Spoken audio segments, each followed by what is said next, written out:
Israel और Iran के हमले तो पूरी तरह से बंद हो चुके हैं, लेकिन डोनाल्ड ट्रंप की बकवास बंद होने का नाम नहीं ले रही है। डोनाल्ड ट्रंप लगातार बड़ी बड़ी बातें अभी भी फेंके जा रहे हैं। समझौते को लेकर एक बार फिर से डोनाल्ड ट्रंप ने बड़ी बड़ी बातें बोली हैं कि हो सकता है कि आने वाले 24 से 48 घंटे में ईरान और अमेरिका के बीच समझौता हो जाए। और समझौते में एक बार फिर से बड़ी बात डोनाल्ड ट्रंप की तरफ से बोली गई है कि ईरान अपने परमाणु प्रोग्राम को छोड़ेगा, स्ट्रेट ऑफ हॉर्मुज पूरी तरह से खोलेगा। कल ईरान और इजराइल के बीच जो एक दूसरे के ऊपर हमले किए गए, उसको लेकर डोनाल्ड ट्रंप ने मीडिया से कहा कि देखिए, ईरान ने इजराइल के ऊपर हमला किया, इजराइल ने पलटवार करते हुए ईरान के ऊपर हमला कर दिया, इसलिए मैं इजराइल को दोष नहीं दे सकता, उनको मैं जिम्मेदार नहीं मान सकता कि इजराइल ने सीज फायर तोड़ा, क्योंकि पहले हमला ईरान की तरफ से किया गया था। डोनाल्ड ट्रंप ने एक बार फिर से बड़ी बड़ी बातें फेंकते हुए दावा किया कि आने वाले 2 से 3 दिनों के अंदर ईरान सिग्नेचर कर देगा, जिसके बाद अमेरिका और ईरान के बीच समझौता हो जाएगा, स्ट्रेट ऑफ हॉर्मुज पूरी तरह से खुल जाएगा। ट्रंप ने कहा कि ईरान हमारी बात मान रहा है, ईरान ने हमारे कहने से इजराइल के ऊपर हमले रोक दिए। जबकि हकीकत यह है दोस्तों कि डोनाल्ड ट्रंप ने नेतन्याहू को बहुत ज्यादा डरा धमका कर हमले बंद करवाए हैं। अगर इजराइल ईरान के ऊपर हमले करता रहता तो ईरान लगातार खतरनाक हमले इजराइल के ऊपर भी करता और इस्लामिक देशों पर भी करता। इस्लामिक देशों ने ट्रंप के ऊपर प्रेशर डाला कि तुरंत इजराइल को रोक दो, जिसके बाद इजराइल ने हमले बंद किए, ईरान भी खामोश बैठ गया। ईरान का मकसद साफ है कि अगर आप हमारे ऊपर हमला करोगे तो पलटकर उसका जवाब हमारी तरफ से दिया जाएगा, हम पहले किसी के ऊपर हमला नहीं करेंगे।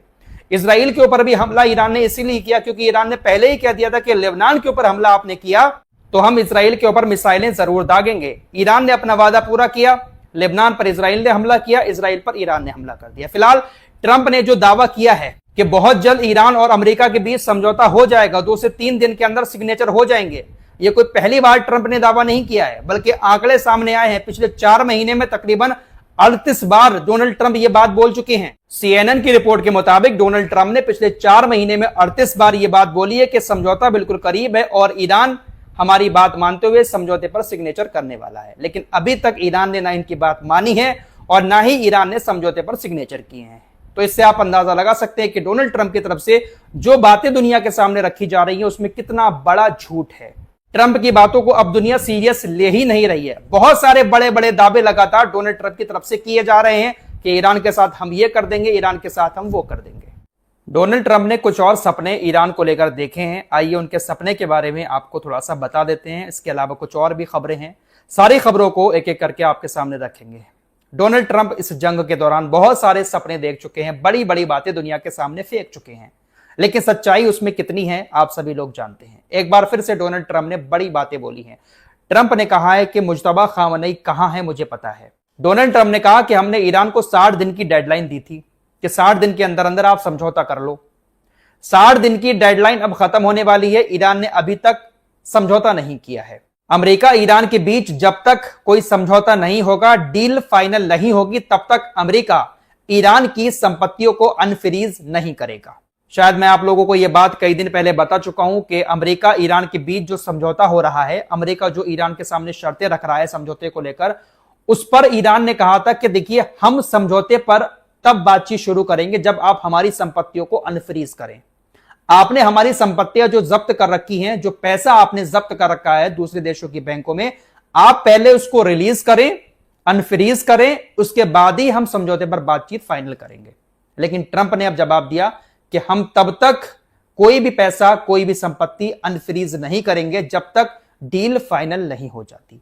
खबर तो ऐसी आ रही है कि अमेरिका ईरान का जो पैसा फ्रीज किया हुआ है उसका इस्तेमाल खाड़ी देशों में अपने बुनियादी ढांचे को ठीक करने में कर सकता है। दरअसल अमेरिका ऐसा प्लान बना रहा है कि ईरान ने इस जंग के दौरान खाड़ी देशों में हमारे जो बुनियादी ढांचे को नुकसान पहुंचाया है उसका पुनर्निर्माण करने के लिए ईरान के पैसे का इस्तेमाल किया जाए। ईरान का जो पैसा फ्रीज किया हुआ है उस पैसे के इस्तेमाल से अमेरिका अपने बुनियादी ढांचे को ठीक करने का प्लान मिडिल ईस्ट में बना रहा है। इस तरह का प्लान जब ईरान के सामने आया है तो ईरान के एक अधिकारी ने जवाब देते हुए कहा है कि ईरान की जब्त संपत्तियों का इस्तेमाल करके अरब देशों में अमेरिका अपने बुनियादी ढांचे को दोबारा से बनाने की कोशिश करता है तो हम उस पर फिर से रोक लगा देंगे, यानी हम फिर से उस पर हमला कर देंगे। ईरानी अधिकारी की तरफ से कहा गया कि हम ये उम्मीद लगा रहे हैं कि अगर अमेरिका ऐसा कदम उठाता है खाड़ी देशों के अंदर तो ये तमाम खाड़ी देश अमेरिका को ऐसा करने से रोक देंगे। ईरान के पैसे का इस्तेमाल अगर अमेरिका ने खाड़ी देशों के अंदर अपने ठिकानों को दोबारा से बनाने में किया तो बहुत गलत होगा। डोनाल्ड ट्रंप ईरान को दबाने के लिए हर कोशिश कर रहे हैं कि कैसे भी करके ईरान हमारी धमकियों से डर जाए, लेकिन ईरान डर नहीं रहा है। अगर अमेरिका ने ईरान के पैसे को निकालकर उसका इस्तेमाल अपने बुनियादी ढांचे जो मिडिल ईस्ट में है उसको बनाने के लिए करना शुरू कर दिया तो ईरान फिर से हमले शुरू कर देगा। छोड़ेगा नहीं ईरान अपने पैसे को इतनी आसानी से।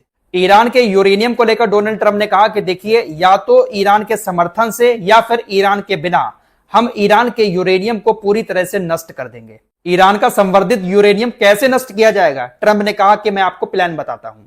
कितने बड़े बड़े सपने ये देख रहा है। ईरान के यूरेनियम को कब से खत्म करने की बात इसकी तरफ से की जा रही है, लेकिन अभी भी ये नहीं पता लगा पाए कि आखिर ईरान ने यूरेनियम रखा कहां पर है। ट्रंप ने इंटरव्यू देते हुए कहा कि देखिए, मैं मुश्तबा खामनेई को उनके पिता से ज्यादा समझदार मानता हूं, यानी अली खामनेई से ज्यादा समझदार है मुश्तबा खामनेई। ट्रंप ने बड़ा दावा करते हुए कहा कि मैं जानता हूं कि मुश्तबा खामनेई कहां पर है, लेकिन मैं बताऊंगा नहीं। बाकी बहुत सारी वही घिसी पिटी बातें डोनाल्ड ट्रंप की तरफ से दोबारा से दोहराई गई हैं कि ईरान के पास न्यूक्लियर हथियार नहीं होगा, हम ईरान के साथ ये करेंगे वो करेंगे, ईरान को हमारी बात माननी होगी।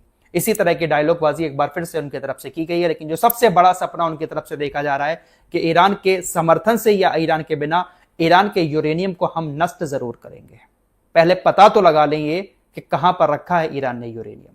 अच्छा, समझौते की इन सारी खबरों के बीच न्यूयॉर्क टाइम्स ने एक बड़ा दावा किया है कि अमेरिका के जो अधिकारी ईरान के साथ समझौते में शामिल हैं, उन अधिकारियों की निगरानी इजराइल ने बढ़ा दी है। इजराइल की जासूसी एजेंसियां अमेरिका के उन अधिकारियों की जासूसी कर रही हैं, उनकी निगरानी कर रही हैं जो अमेरिकी अधिकारी ईरान के साथ समझौते में शामिल हैं। मीडिया रिपोर्ट्स के मुताबिक इजराइल ने स्टीव विटकॉफ, एल्ब्रिज कॉल्बी और माइकल डिमोनो सहित सीनियर अधिकारियों को निशाना बनाया है।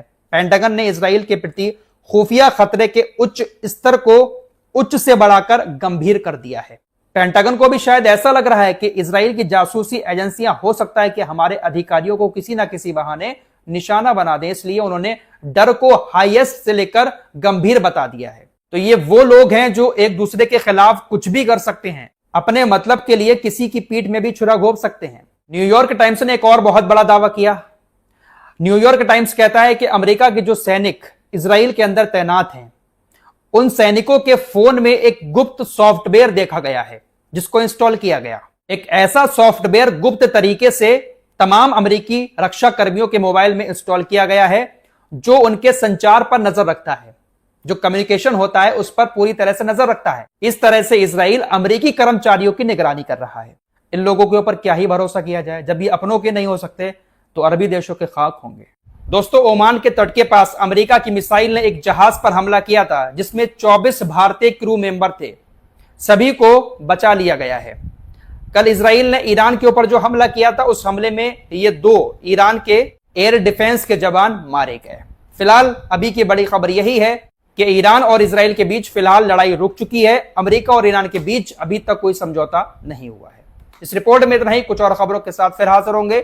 अपना ख्याल रखिएगा। अल्लाह हाफिज।